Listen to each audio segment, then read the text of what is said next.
Pues vamos a continuar con la clase donde nos hemos quedado. Entonces voy a empezar a compartir pantalla.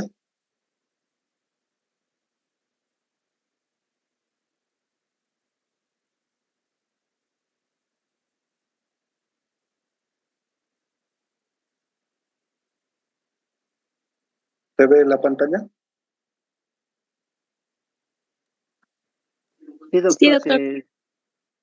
Muy bien.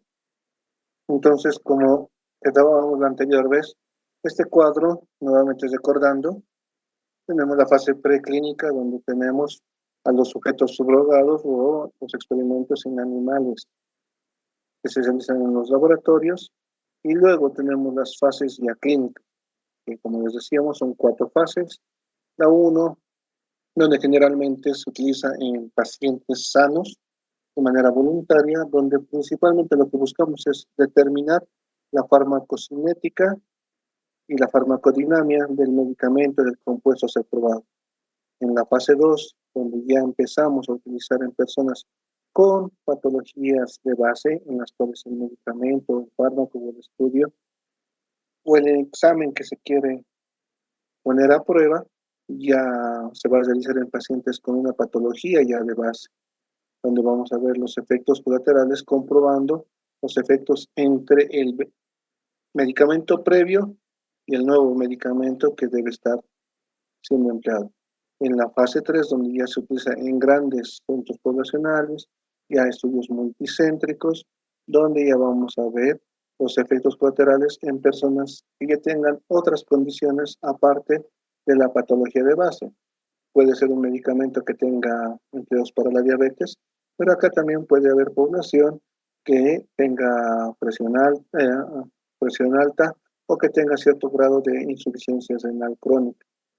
Una vez que pasan estas fases, ya recién llegamos a lo que es la aprobación y la revisión por la FDA para confirmar la inocuidad y la eficacia, y recién se va a la fase 4, donde el medicamento ya aprobado se utiliza en varios países para ya ver en mayores grupos poblacionales el efecto o los beneficios, o si existiese algún efecto colateral que no haya sido evaluado o visto en las anteriores fases. Entonces, esta es la fase, las 4 fases de la fase clínica. Como ya hablábamos en la clase previa, en cuanto a la fase 3, el típico ejemplo que hoy en día tenemos es la vacuna del COVID, que se está implementando, se está utilizando todavía en los diferentes países. Ahora, inicialmente vamos a clasificar los niveles de evidencia en 3 fases. Nivel 1, una evidencia sólida, aquella que ya tiene una base establecida, que es fuerte la relación causal entre la variable dependiente con las variables independientes. Luego tenemos niveles de evidencia 2A, 2B, donde ya vamos a tener en el 2A evidencia fuerte, pero no es una concluyente. Como les mencionaba ya de la ranitidina, del estudio del FDA, si alguno de ustedes lo ha buscado, entonces sí se está viendo a este nivel, donde hay una evidencia fuerte para la generación de cáncer a nivel gástrico, pero todavía los estudios no son concluyentes. Y ya, de una manera de comentario, el día de hoy, pues igual en la consulta, ya venían pacientes con ese antecedente, pacientes que estaban recibiendo ranitidina previamente, pero que ya a solicitud de ellos querían ya no tomarla, o incluso algunos querían cambiar a otros medicamentos, pese a que ellos se han estado tomando no de manera crónica, pero sí a veces de manera eventual. Ahora, en el nivel de evidencia 2B es cuando existe algo de evidencia. Existe causalidad, pero no una que sea concluyente para que nosotros podamos definirla, que tenga peso en lo que es la medicina. Y la fase 3, donde no existe, o el nivel de evidencia 3, donde no se puede evidenciar que no existe ningún tipo de evidencia que sustente o que favorezca el tratamiento realizado. Ahora, en relación a los estudios, tenemos varios. Vamos a empezar desde los más simples, aquellos que son muy ventajosos en cuanto a algunos principios, algunas cualidades que tienen, pero también tienen sus desventajas. Primero, los estudios observacionales son aquellos en los que netamente el investigador observa el evento, manteniéndose plenamente al margen. Ni siquiera tiene que llegar a interactuar con los sujetos de estudio, solamente llega a observar. Las ventajas de estos estudios es que son netamente económicos, son de fácil realización, no tienen costos muy elevados y la temporalidad puede ser corta. Las desventajas. En este, el observador, al no tener ningún tipo de injerencia entre las variables que se están estudiando, entonces pierde el control, donde puede empezar en un punto A, queriendo estudiar, por así vamos a decir, el efecto, como podemos en los ejemplos, el efecto del café en una enfermedad coronaria, pero durante el estudio observacional puede ser que la población se vaya, se marche, no esté en las actividades desarrolladas. Luego, tenemos la implementación del catéter de Swan-Ganz con un incremento de la mortalidad. Como ustedes ya al llevar gastroenterología, ya saben en qué utilizamos el catéter de Swan-Ganz. Cuando tenemos pacientes con hemorragias a nivel de lo que es el esófago, secundarias a varices esofágicas, donde tenemos que aplicar este tipo de tratamientos para poder activar el tratamiento del paciente. Luego, otro ejemplo que tenemos los estudios observacionales son los estrógenos suplementarios y la mortalidad cardiovascular en mujeres posmenopáusicas. Hoy en día, ustedes, bueno, ya van a llevar en lo que queda del año sus rotaciones por ginecobstetricia, donde van a ver lo que existe en la terapia de reemplazo hormonal. Muchas mujeres hoy en día ya están utilizando, tanto en inyectables o en tabletas, el empleo o de estrógenos suplementarios. Generalmente las mujeres cuando ya llegan a lo que es la fase de la menopausia o la postmenopausia, cambios en cuanto a la parte física de ellas, más allá de la parte psicológica, y muchos de ellos a veces llegan a afectar la vida o las actividades de la vida diaria de los pacientes. Un ejemplo, por ejemplo, los bochornos que llegan a presentar las mujeres, algunas en mayor o menor medida, que llegan a afectar su calidad de vida. Ahí es donde a ustedes ya como un poco de consejo, antes de que lleguen a ese rote, entonces para la aplicación de los estrógenos suplementarios tiene que tener una serie de características, es decir, el cumplimiento de protocolos. Cuando vienen a veces pacientes que se automedican, porque yo les voy a dar ejemplos, vienen pacientes a la consulta externa a nivel de lo que es la seguridad social y ellos hacen referencia que en determinada farmacia o a veces en determinado consultorio ya le han ido aplicando estrógenos complementarios o suplementarios para disminuir su, sus molestias durante la menopausia. O inclusive hay mujeres que están utilizando ya desde la adolescencia estrógenos como método anticonceptivo en la píldora, por ejemplo. Ahora, lo que nosotros le indicamos a los pacientes es que para todo tipo de método anticonceptivo no es como ir a la farmacia, valga el término, y seleccionar un método, no le convence a la mujer, cambio a los 2, 3 meses porque no le convenció, a otro método, no le ha convencido y así van rotando de método en método que se van automedicando, porque es la verdad, a nivel de las farmacias. Nosotros, al cumplimiento de los protocolos, porque siendo realistas, ese cumplimiento es el que les va a salvar a ustedes de tener múltiples problemas legales. Hoy en día, lastimosamente, la medicina fue evolucionando a pasos agigantados, de tal forma que los pacientes muchas veces tienen mayor información, puede ser real, como dijimos en los niveles de evidencia, que pueden tener una evidencia sólida, que hayan encontrado un artículo por casualidad o que alguien se haya informado, o puede ser que hayan encontrado un nivel de evidencias bajas o directamente que no haya ningún tipo de evidencia, en donde nosotros, como clínicos, ya deberíamos poder guiar a este paciente a tomar una mejor decisión. O vamos a tomar en otro tema, ya la tercera fase del plan, lo que es el consentimiento informado a los pacientes. Hoy en día ya no se les puede obligar a que realicen uno u otro tratamiento. Siempre se les debe dar las opciones de tratamiento. Porque el momento que ustedes obliguen, entre comillas, porque ustedes van a invitar al paciente que haga determinado tratamiento, y que lo vamos a decir de esa forma, que por mala suerte, porque en medicina nada es al 100%, siempre hay un 5% de margen de error, puede existir efectos colaterales. Sea esto a consecuencia del medicamento que nosotros hemos prescrito, sean a consecuencia de la administración del medicamento, si es que hemos elegido alguna vía parenteral para la administración, o por efecto del mismo medicamento, del mismo compuesto, que al ser adquirido por el paciente en alguna farmacia, pudo haber no tenido los registros sanitarios adecuados. Entonces, si ustedes lo analizan, en el transcurso de todo este trayecto, desde el momento que ustedes revisan, diagnostican y analizan al paciente, hasta el momento que el paciente va a entrar en un contacto directo a través de la administración con el medicamento, pueden existir otras variables que lleguen a afectar el tratamiento del paciente.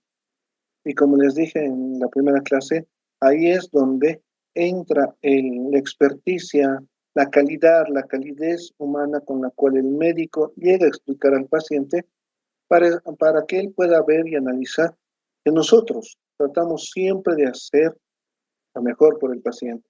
Tratamos en la medida de lo que nos da a veces las instituciones o en la medida de que nos da las actividades donde realizamos, siempre tratamos de dar el mejor tratamiento al paciente. Entonces, ese detalle que es como un consejo, pues recomendamos, esa conversación que ustedes pueden hacer con el paciente, pueden llegar a evitar problemas legales. Porque como les decíamos, el cumplimiento de los protocolos hoy en día eh, se está haciendo de una manera más rígida. Hoy en día ya tenemos lo que se llama gestión de calidad, inclusive como una especialidad no clínica, que ya está a nivel de maestría, donde todos buscamos ese cumplimiento de la norma. Y a veces decimos, y nunca se ha hecho, ¿por qué ahora voy a cumplirla?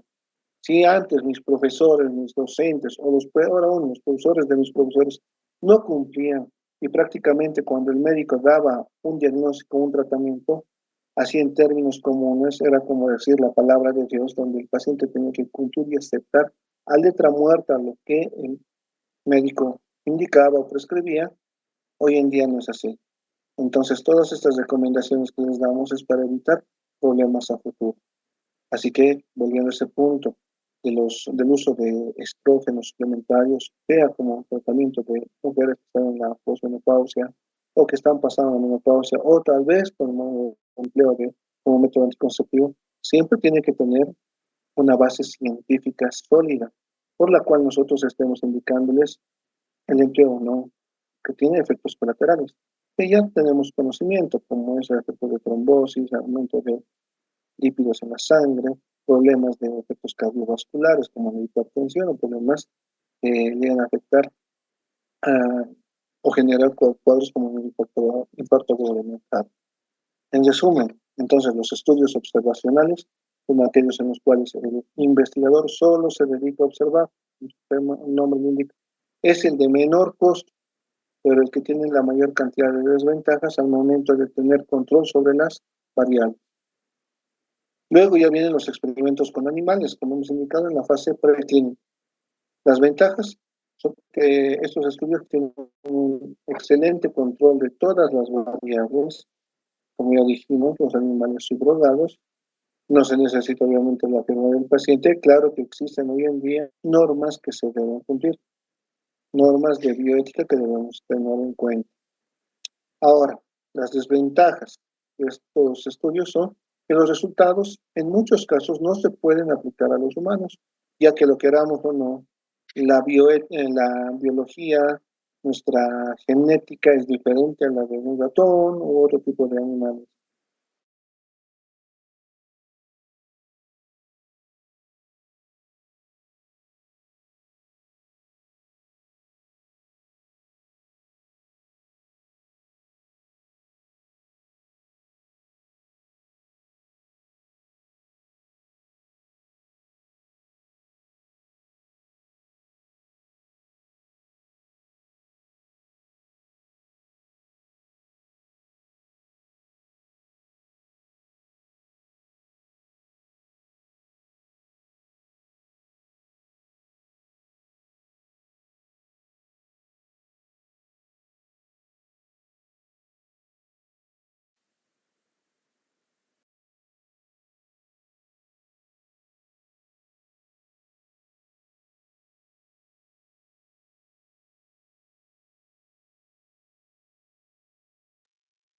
Perdón, disculpen, se cortó la señal.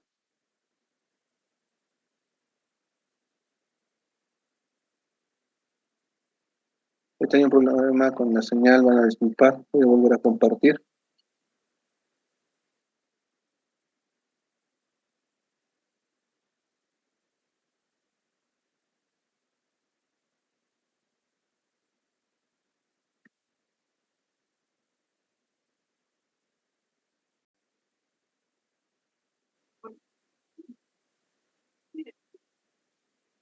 Bien.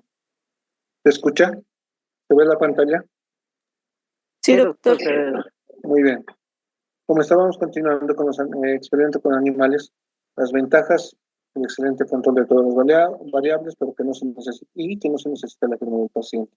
Las ventajas, los resultados que no se pueden aplicar a humanos.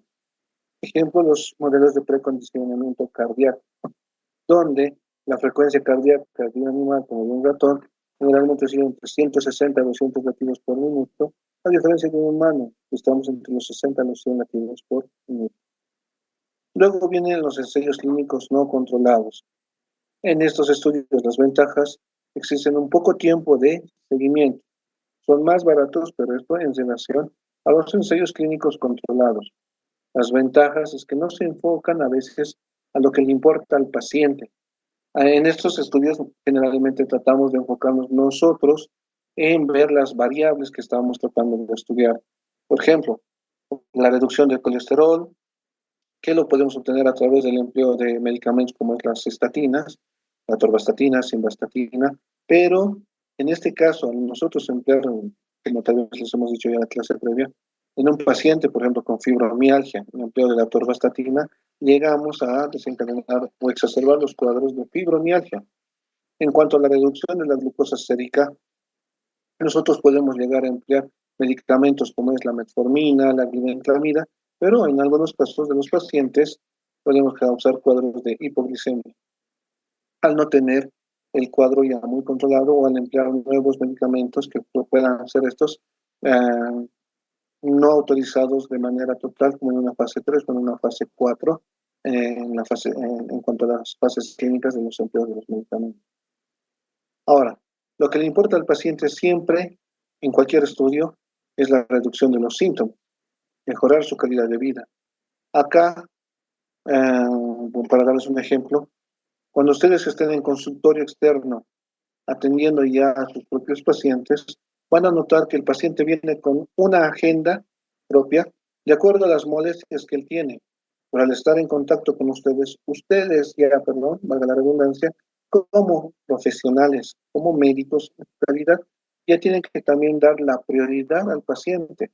Porque el paciente puede venir por un problema de un dolor de cabeza, pero ustedes al momento de hacer la revisión pueden ver que su presión arterial puede estar en 180, 120.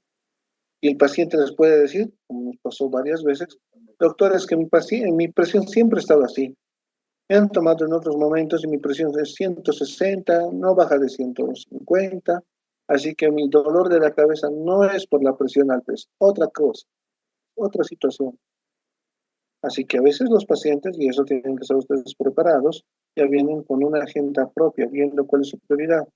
O, como pasó hoy día, en consultorio externo, viene el paciente ya con laboratorios, y a veces vemos pacientes que son atendidos por otros colegas, donde el colega ya bajo un criterio clínico pidió una serie de laboratorios, pensando en factores de riesgo, a veces de antecedentes familiares del paciente, pero que nosotros al momento de la revisión de los exámenes complementarios del mismo paciente podemos cambiar ya la prioridad de los tratamientos. Ahí va, por ejemplo, ustedes van a encontrar un paciente con una dislipidemia y van a encontrar un paciente que esté con una glucosa sérica en ayunas, un valor vamos a poner de 200. El paciente puede que le dé mayor prioridad a la dislipidemia, que su colesterol o sus triglicéridos estén elevados, tal vez porque en su manera de pensar, él decía, mis abuelos, mis papás o mis familiares han tenido ese problema del colesterol y a consecuencia de eso han fallecido. Entonces, quieren tratar primero el colesterol, más allá de un valor de glicemia que puede estar en 200 o más. Cuando nosotros vemos que es una prioridad tratar ese azúcar, más allá de la dislipidemia. No significa que vamos a tratarlas en momentos diferentes. Podemos tratarlas, pero sí tenemos que indicar al paciente cómo debemos hacer los estudios, cómo debemos hacer el seguimiento y los controles. Luego, otro efecto que le importa al paciente es la disminución de los eventos adversos.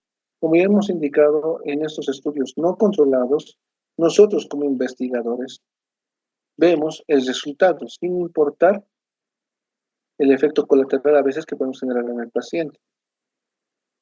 Ahora, los ensayos clínicos no controlados tienen un menor costo en relación a los ensayos clínicos controlados. Finalmente, los ensayos clínicos controlados es el estándar de referencia para demostrar causalidad o beneficio de un tratamiento. Si en su parcial que van a tener ya este fin de semana se les hace la consulta, ¿cuál es el ensayo clínico o el estudio de investigación que demuestra con mayor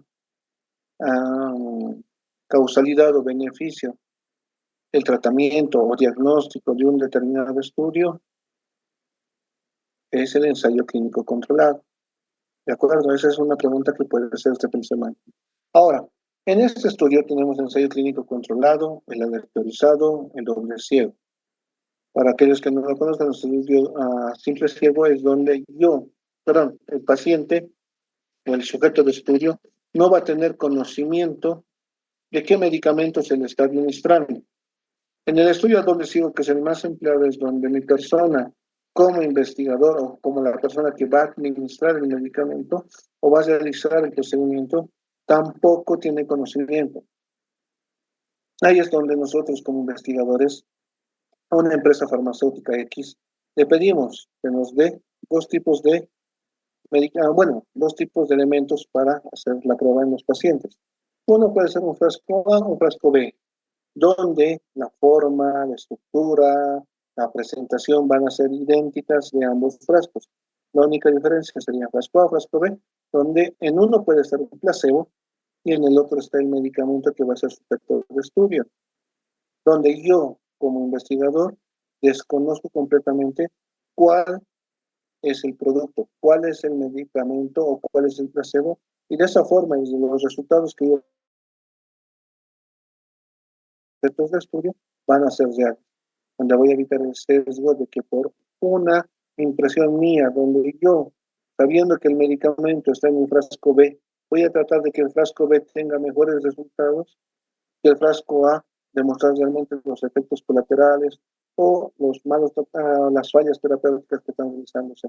Ese es el estudio a doble ciego.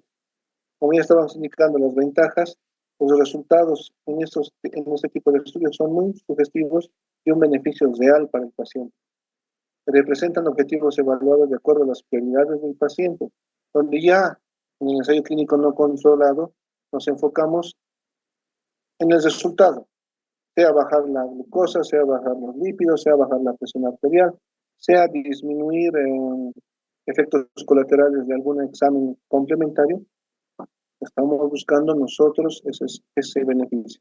Pero en un ensayo clínico controlado, además de buscar el beneficio, buscamos que los efectos colaterales con los medicamentos que estamos administrando sean los menores. Y obviamente, las desventajas van a ser igual mayores. Esos estudios son más caros. El simple hecho de solicitar dos tipos de muestras a una empresa farmacéutica ya emplean costos para cada uno de ellos.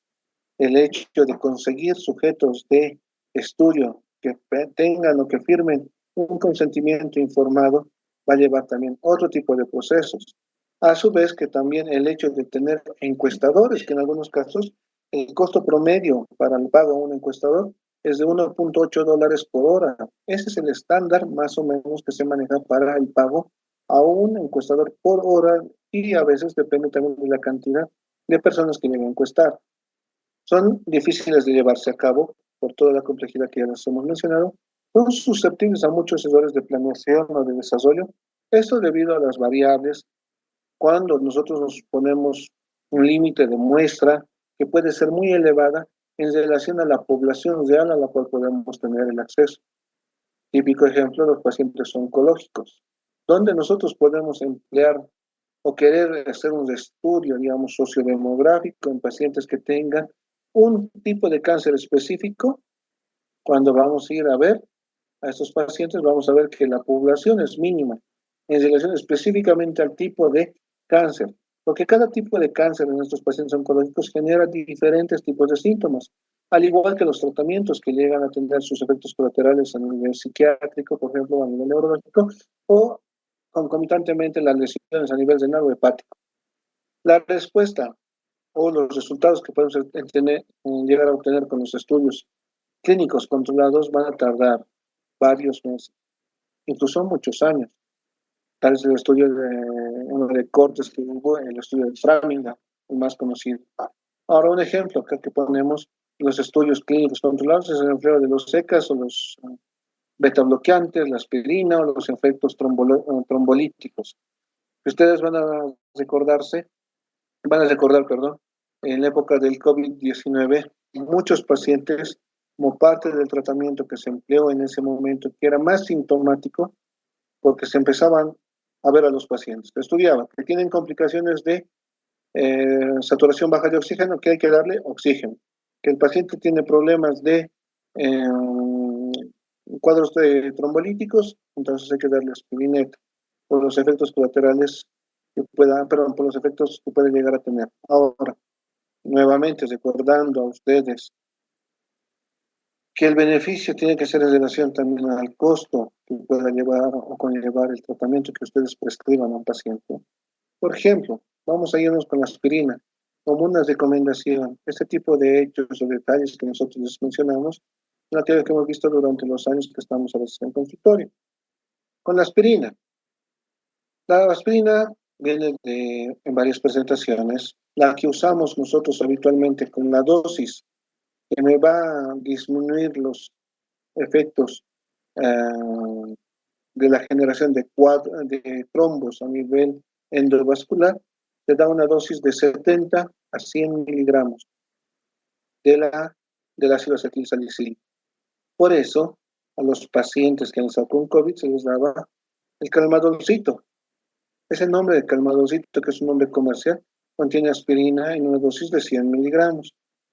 Muchos de los pacientes, como no se les explicaba el efecto, los beneficios de la aspirina, y hoy en día les puedo decir, muchos pacientes que están con cuadros de trombosis venosa profunda, de varices en miembros inferiores, o que ya hayan tenido efectos cardíacos, porque a veces puede haber pacientes que llegan a la consulta externa, un electrocardiograma de control, y sorpresa, que ya veían en el electro, pueden ver que existen datos para pensar en infartos pasados que ya tiene el paciente, lugares donde la conducción eléctrica está nula o está disminuida a consecuencia de estos efectos de cuadros tromboembólicos que hayan sufrido a nivel cardíaco. Ahora, con la aspirineta, la dosis de 70 a 100 miligramos para evitar cuadros trombólicos. La dosis que sería como un antipirético o un analgésico de la aspirina, 325 miligramos. Por eso cuando un paciente viene y me dice, doctor, de la aspirineta me estoy tomando, estamos hablando de aspirineta, se calma calmatolcito, o zestrolito, me estoy tomando 2 tabletas, doctor, me está ayudando para calmar la fiebre, me está ayudando para calmar el dolor. Si yo en teoría sé que se necesita 325 miligramos de la aspirineta para obtener recién el efecto antipirético o analgésico, el que el paciente venga que me diga que con 200 miligramos ha conseguido ese efecto, ustedes, al igual que mi persona, como personas que ya hemos revisado lo que es la farmacocinética de la aspirineta, vamos a saber que más es un efecto placebo de tomar 2 tabletitas y que hayan tenido ese efecto beneficioso en cuanto a su temperatura o en la parte de la analgesia. Ahora, concluyendo ya con el tema, porque esto ya es el tema final para lo que es el examen del día sábado, las limitantes de la medicina basada en evidencia. Primero, que se tiene que tomar decisiones con lo que existe. Nosotros, al basarnos en el método científico, en aquello que nosotros conozcamos, que leamos, recién vamos a poder tomar decisiones. Aquí es lo que se llama la medicina heurística. Como ya les dije en varias oportunidades, nosotros llegamos a aprender de 5.000 a 10.000 palabras diferentes, nuevas. Y la medicina heurística es, o el significado heurístico, es cuando nosotros, en base a la evidencia actual o la mejor evidencia con la que contamos, tratamos de planificar o realizar las actividades más adecuadas o idóneas o ideales con los pacientes. Esta es la medicina a la cual todos nosotros tenemos que tratar de aspirar, teniendo los conocimientos previos de todo lo que hemos llevado durante estos años de formación para dar lo mejor de nosotros para nuestros pacientes. Ahora, hoy en día ya se habla de lo que es la pseudodemocracia científica. Eso se debe a que ya nosotros vamos a ir viendo el beneficio promedio. ¿Quién realmente se beneficia con el tratamiento que estamos realizando? ¿Qué beneficios estamos obteniendo? Y ver la realidad con cada uno de los pacientes en cuanto al tratamiento que nosotros estamos empleando. Ahora, muchas veces puede pasar que se puede abusar de la evidencia y de ahí es donde nosotros llegamos a perder la perspectiva. Es decir, cuando ustedes como médicos llegan a leer un artículo, otro y van llenándose de varios artículos y cada uno de ellos puede llegar a tener una evidencia o un nivel de evidencia muy bueno, pero que son efectos tan contrapuestos. Vámonos a un ejemplo de la eritrocitosis. Como ya lo hemos indicado, hay muchos colegas que utilizan la aspirineta con la minafilina en combinación. Hay otros colegas que prefieren utilizar la aspirineta con la atorvastatina por estudios que igual han llevado a ver que el empleo de las estatinas beneficia en la disminución de los glóbulos rojos. Ahora, nosotros, porque me incluyo, como estudiantes, porque el médico que se cree un buen médico toda su vida va a ser un estudiante, tiene que continuamente leer y seguir aprendiendo. Ahí es donde nosotros, cada uno, va a generar su propio criterio. Si tengo a un médico que con un mismo diagnóstico, con un paciente, cuando le llama paciente prototipo, determina que se dé un tipo de tratamiento y nosotros, con nuestro criterio, vemos que otro colega, otro docente, con el mismo paciente, con el mismo protocolo, determina dar otro tratamiento, ahí es donde entra el criterio que ustedes van a ir formando, el criterio que ustedes van a ir empezando a formar ya cuando empiezan a tratar a sus primeros pacientes. La teoría a veces nos dice que en un paciente con hipertensión arterial tenemos que empezar con diuréticos, pero si este paciente está con un cuadro de diabetes, que es muy frecuente, o que tenga eritrocitosis severa, que ya prácticamente ustedes tienen que mandarlo para hacer sus sangrías, lobotomías, entonces ya va a entrar su criterio de ustedes. Y me voy con un diurético, me voy con un IECA, o a la evidencia de que ya el paciente está con una insuficiencia renal crónica ya un grado 3A o un 3B, estoy viendo tal vez la posibilidad de que el paciente necesite no solamente el empleo de un IECA o de un ARA2, sino tal vez un beta bloqueante. Ahí es donde ustedes ya van generando su propio criterio.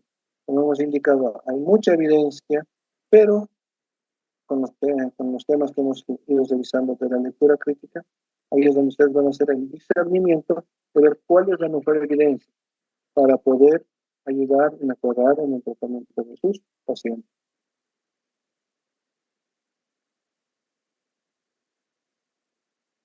Muy bien. En resumen, lo primero que debemos hacer en todo cuadro, tomando en cuenta lo que es la medicina basada en evidencias, es definir la pregunta, buscar la literatura pertinente, analizar las pruebas y aplicar lo encontrado en la práctica clínica. Ya va a terminar, se va a cortar la señal, entonces vamos a volver a entrar en la misma, en el mismo link, por favor. Así que esto, de resumen, es otra posible pregunta de su examen. En resumen, la medicina basada en evidencias constituye en definir la pregunta, buscar la literatura pertinente, analizar las pruebas y aplicar lo encontrado en la práctica clínica diaria que ustedes van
Muy bien. Vamos a compartir la pantalla, ya falta muy poco, ya vamos a terminar. Y luego les vamos a pasar las diapositivas ah, por WhatsApp.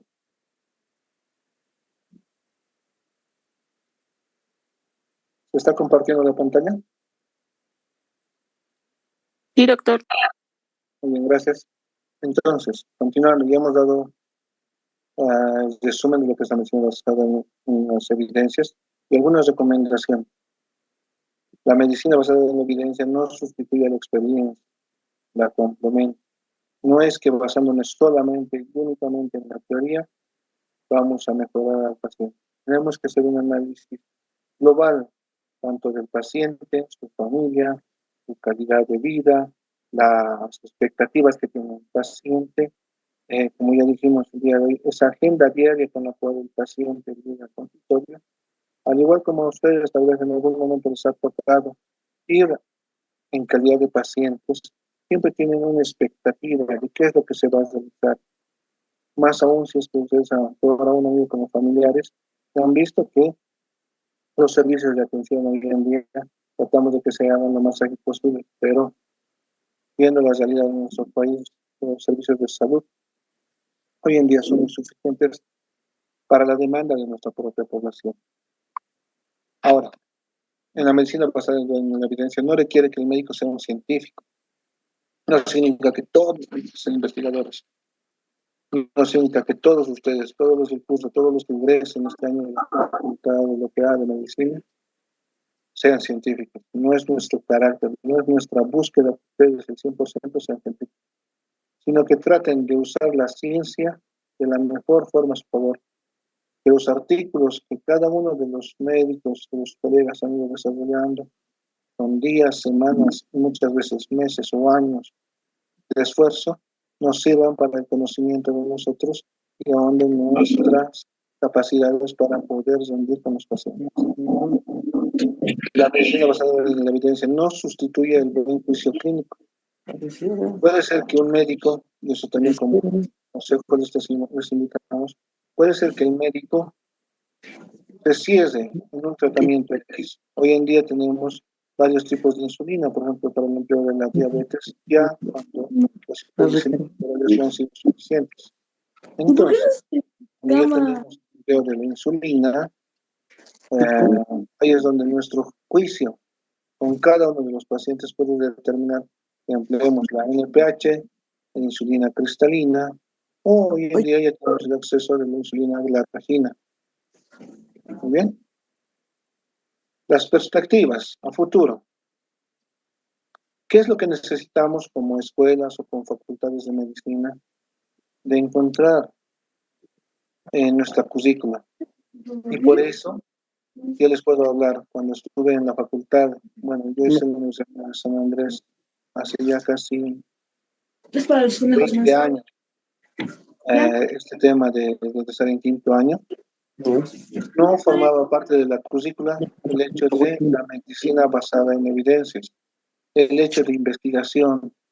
Se trataba más de ir a los libros, a los textos. En esa época era muy poco el acceso o la facilidad con la que podemos acceder a artículos o textos ya por vía digital. Hoy en día, la medicina basada en evidencias está formando parte de la currícula de todas las escuelas de medicina. La metodología de la investigación, más allá de constituir un reto o un tema que muchos colegas constituye un temor de realizar un escrito, una nota, ya debe ser parte de nuestro diario vivir.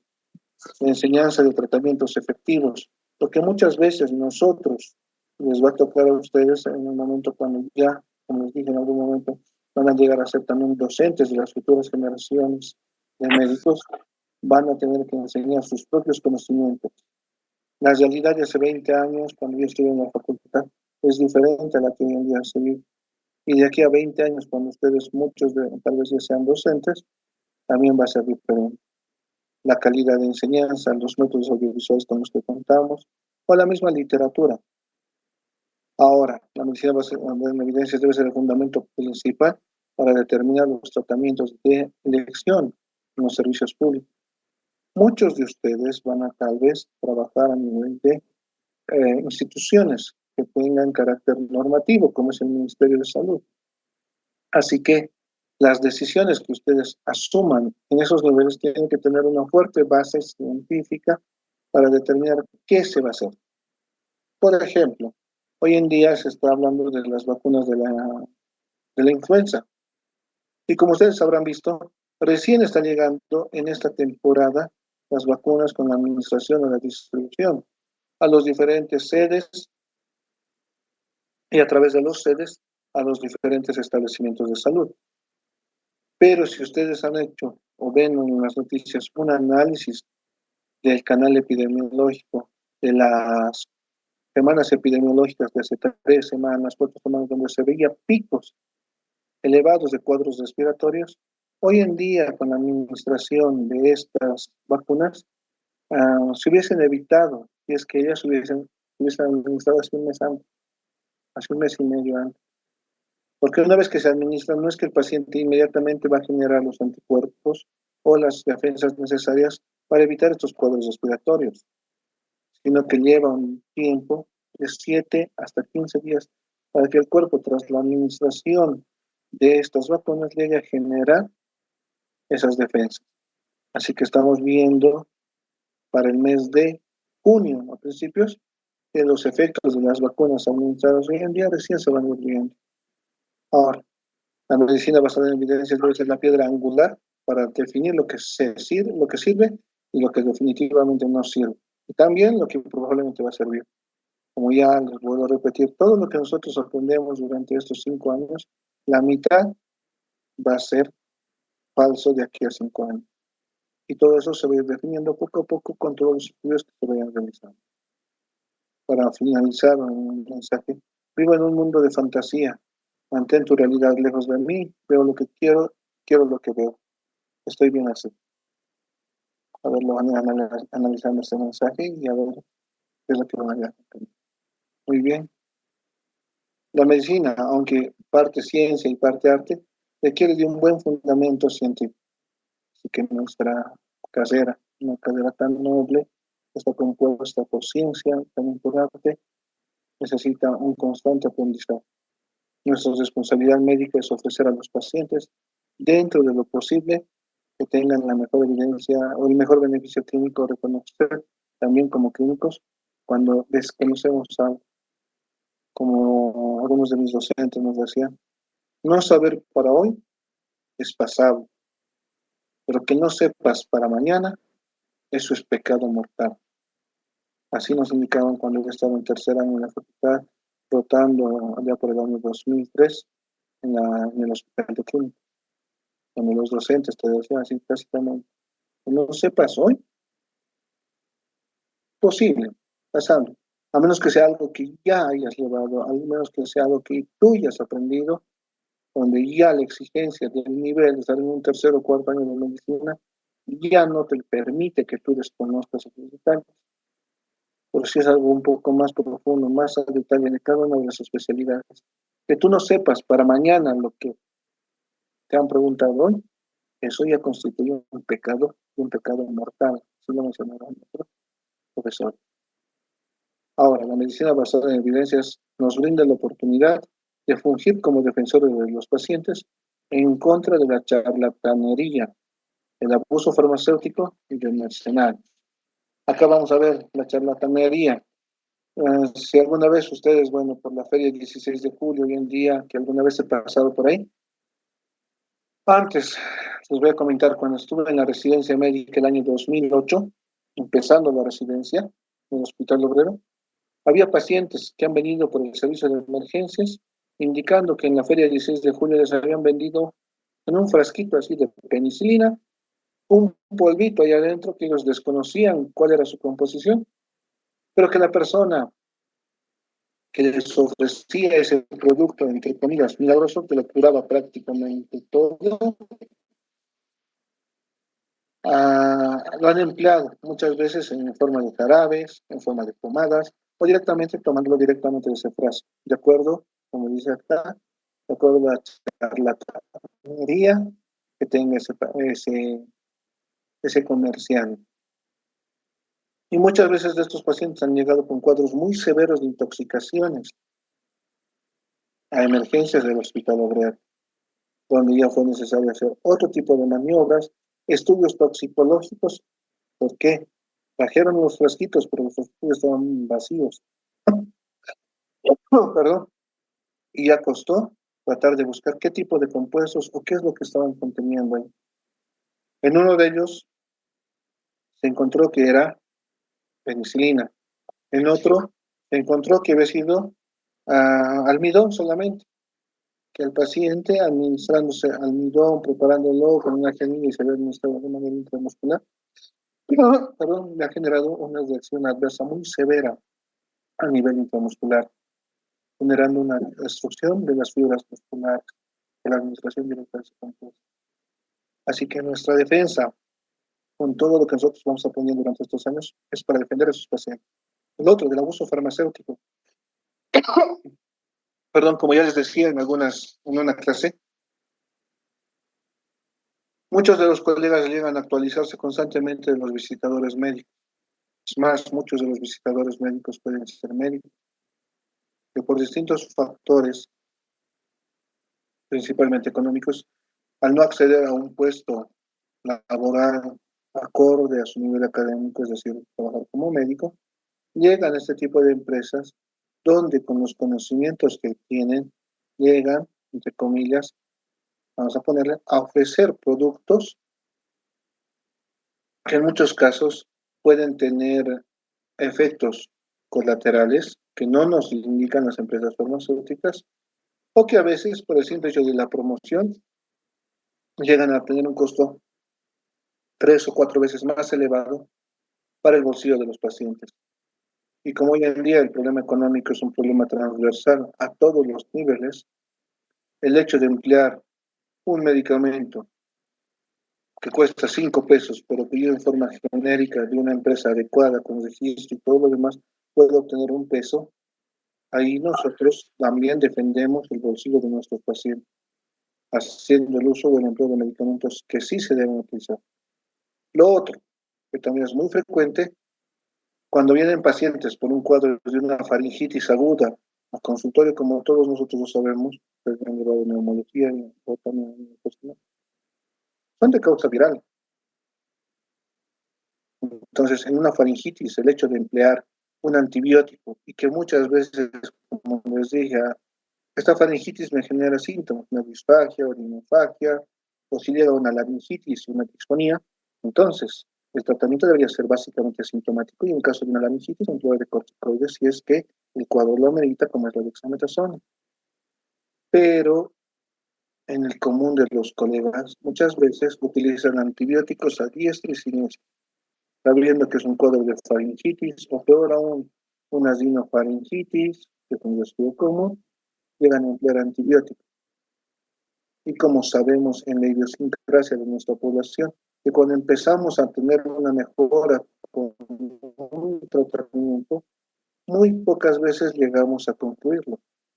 Ustedes mismos hagan la rememoración, que alguna vez han iniciado un tratamiento antibiótico, realmente lo han concluido, realmente tomaban en las horas adecuadas sus medicamentos, o es decir, que a los 4 o 5 días, o a la sexta o a la séptima dosis, porque no son cada 8, cada 12 horas de cada medicamento, al sentir ustedes la mejoría ya no han hecho o ya no han continuado con el tratamiento, lo cual genera, como sabemos, una resistencia bacteriana.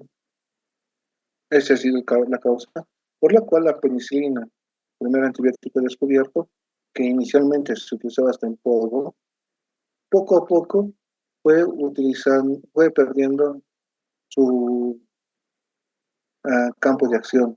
Poco a poco, las bacterias generaron resistencia a ese antibiótico y por el abuso farmacéutico de estos compuestos ya los vamos eliminando. Hoy en día la gran mayoría de los colegas se va a antibióticos de tercera, cuarta, quinta generación de acuerdo al grupo farmacéutico que haya. Y lo otro, entrar al grupo de los mercenarios, es decir, trabajar por dinero. Típico ejemplo, ustedes lo van a ver, ustedes que están tratando por distintas especialidades, en dermatología. En dermatología es una carrera, perdón, una especialidad en la cual son los medicamentos más caros, los medicamentos que tienen un costo muy elevado. No pregúntense ustedes mismos, los cosméticos son los compuestos más caros. Y donde, como decían nuestros docentes en dermatología, son cuadros, o ellos mismos, de la especialidad, son cuadros que van a durar toda la vida, por lo cual el paciente va a usar esos medicamentos toda su vida. Y como la cara, por ejemplo, o las lesiones que pueden haber en manos, son lugares visibles donde uno, al decir, esta es mi imagen, no quiero demostrar algo que esté contrario a mi imagen, entonces hace el esfuerzo económico para comprarse esos medicamentos. Y como ustedes lo han visto, al estar tal vez en consulta externa con algunos de los colegas, al firmar y sellar, siempre tienen un porcentaje cuando son medicamentos de un costo muy elevado. Esto es igual parte dentro de ese grupo de los mercenarios en cuanto a la medicina. Así que todo este conocimiento de la medicina basada en evidencia para poder cuidar al paciente bajo todos estos factores son los que ustedes tienen que ir aprendiendo, conociendo, al ir interiorizándose y ir aprendiendo poco a poco más y más de todo. Y para finalizar, como un mensaje, la diferencia entre un brujo y un médico que practica medicina sin bases, perdón, la diferencia entre un brujo y un médico que practica medicina sin bases científicas es solo una bata blanca y 10 años de vida desperdiciados en la escuela y residencia. Así que tómenlo en cuenta. Hay muchas personas que en las calles se ponen una simple bata, dicen ser médicos, pero la diferencia entre nosotros y ellos es que nosotros sí tenemos una base científica, sí tratamos de hacer mejor nuestro trabajo, sí tratamos de dar lo mejor por nuestros pacientes, para el beneficio de ellos, para tener una conciencia tranquila de todo el trabajo que estamos desarrollando, y lo queramos o no, en algún momento, ustedes como los estudiantes que en este momento son, van a ser los médicos que van a llegar a tratar a mí, a mi familia, al resto de colegas, van a tratar a sus propios familiares, y lo que tratamos es que ustedes tengan la mejor base científica para tomar la mejor decisión en ese momento, porque ya, no, ya tocó en su momento que los que eran mis docentes, en algún momento cuando estamos haciendo la residencia o estamos en algún policlínico o hospital, ya se tornan nuestros pacientes, nuestros docentes. Hoy en día, y les va a tocar profesores de su colegio, de su escuela, los van a volver a ver ustedes como ya médicos. Y ese profesor que les estaba enseñando en primaria o en secundaria, cuando ustedes estén en los hospitales, ustedes van a tratar. Y de la misma forma que ese profesor se y trató de dar lo mejor para ustedes, para que tengan un gran conocimiento, de la misma forma nosotros tratamos desde el momento que nos toca ser docentes, de darles la mejor experiencia posible.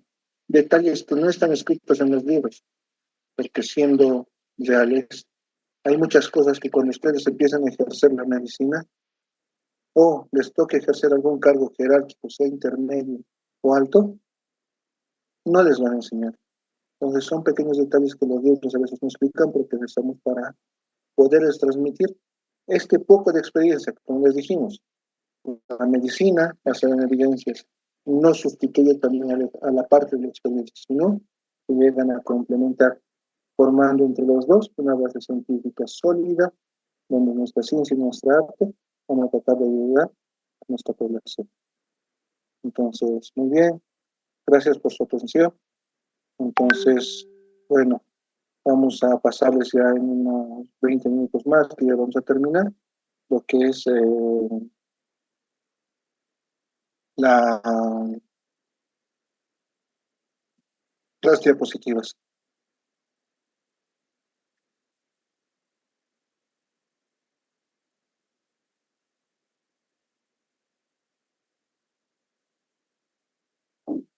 Muy bien. ¿Alguna consulta, alguna pregunta?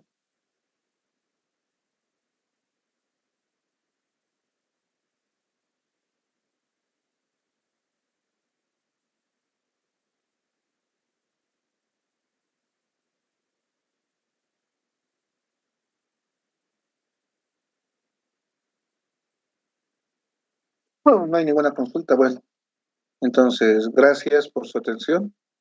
Lo que quedaba pendiente era que envíen a través de Ángel los grupos. El día de hoy ya tienen que enviar los grupos, si van a ser de 2 o de 6 las líneas de investigación, y les voy a pasar a Ángel. Ya les va a indicar el día sábado en qué horario y en qué ambientes vamos a poder dar el examen parcial de estos Doctor, temas. doctor, Dime. doctor, buenas noches. Hoy he ido a la universidad a consultar algún ambiente. Le cuento que Ya. por la acreditación no se está dando ninguna aula. Ahí está suspendido hasta nuevo aviso. No sé dónde lo vamos a poder dar porque no hay ambientes en la universidad. Todo están y está restringido la entrada a la universidad. ¿Les han informado hasta cuándo va a ser? Sí, o sea, como le menciono, no me quieren decir nada, solo que hay una disposición de que no se puede utilizar las aulas. El Yo anterior quería, sábado, ¿cómo han dado su examen? o sea, hemos dado el último examen de gastro, pero la cuestión después ha salido esta disposición desde este lunes, doctor. Desde este lunes. No hay aulas. O sea, Mm, yo he ido a consultar con la secretaria y he querido hacer una solicitud, pero me han denegado eso, doctor.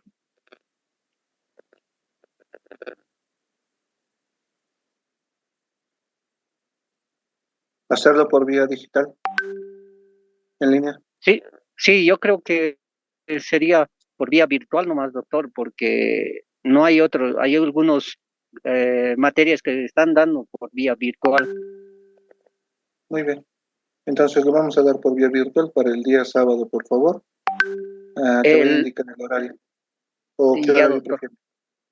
Yo creo que ¿Tienen sería más, examen? sí, no, tenemos también examen de salud pública el día viernes. El día sábado sería por la noche, doctor, o qué dicen mis compañeros, opinen, por favor, porque a veces solo yo voy a tomar la decisión y me van a culpar a mí. Por la noche está bien. Buenas noches.